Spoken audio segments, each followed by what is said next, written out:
The evening began like any other, with the two of us clearing away dinner plates and drifting into the routine chatter about bills, errands, and the unremarkable business of keeping a household running. It was nothing new, nothing unusual, until I casually brought up a payment that needed to be made. A simple, ordinary question I'd asked countless times before.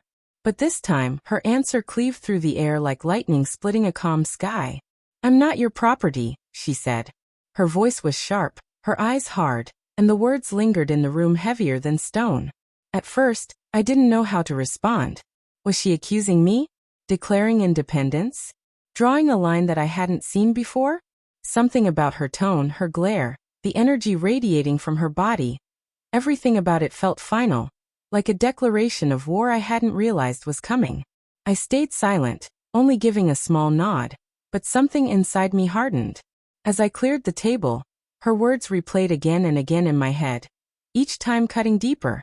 Had I really treated her like property? Was I guilty of reducing our marriage to a transaction, carrying the load so much that she felt suffocated?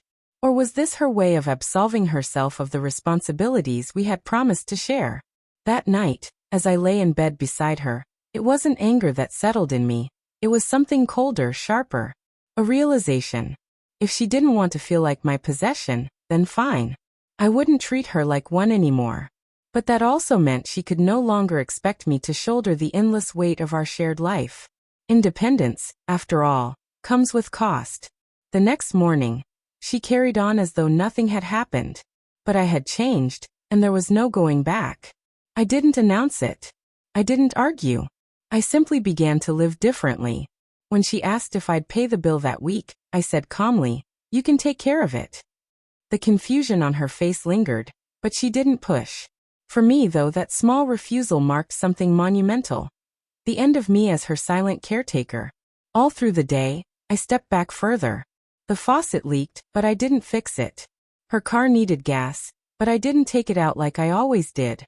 Each omission was deliberate, not out of spite, but to show her what her chosen independence truly meant. She noticed. She frowned. But she said nothing. By evening, the air between us was heavy with unspoken tension. She knew something was off but hadn't pieced it together. I wasn't going to explain. She had demanded freedom. I was granting it. The following morning, when she asked about the oil change she'd been reminding me of all week, I didn't flinch. "Not this time," I said, sipping my coffee. "It's your car." Her eyes narrowed, but she swallowed her protest and left in silence. The crack in our routine widened. Soon the consequences piled up. She called me during her lunch break about the car insurance. I answered evenly. "You can pay it. The account details are in the folder." Her stunned silence told me all I needed to know. That night, I left the trash untouched, the dishes dirty. She glanced at the mess with mounting irritation, but found no explanation from me. When she finally snapped, asking what was wrong, I looked at her steadily. "You said you're not my property. If that's true, then you're not my responsibility either." Her mouth opened, but no words came. She turned and walked away, shutting the bedroom door with a force that rattled the frame. The days that followed were a slow,